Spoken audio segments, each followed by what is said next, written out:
Bismillahirrahmanirrahim. Firman Allah Subhanahu wa taala surat At-Tahrim ayat 6. Qul anfusakum wa ahlikum nar.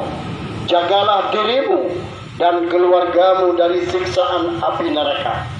Larangan dalam rangka menjaga kesucian, akidah dan penguatan pengamalan syariat Islam, maka disampaikan kepada seluruh masyarakat Kota Banda Aceh bahawa Valentine Day bertentangan dengan syariat Islam dan bukan budaya Aceh.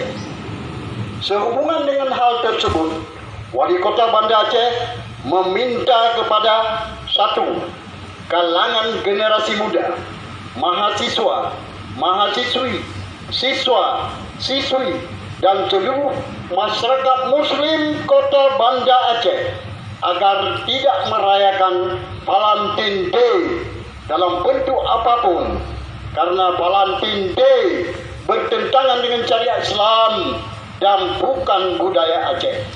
Dua, diminta kepada pelaku usaha perhotelan, penginapan, kafe, tempat hiburan dan tempat-tempat lainnya dalam lingkungan Kota Banda Aceh tidak memfasilitasi kegiatan Valentine Day tersebut. Larangan ini disampaikan untuk dimaklumi dan diindahkan sebagai wujud kepedulian komitmen pelaksanaan penegakan syariat Islam secara kafah di Kota Banda Aceh. Demikian untuk menjadi pedoman bagi semua pihak dalam rangka mengantisipasi sebagai perayaan dalam bentuk Valentine Day tanggal 14 Februari 2020 di Kota Banda Aceh.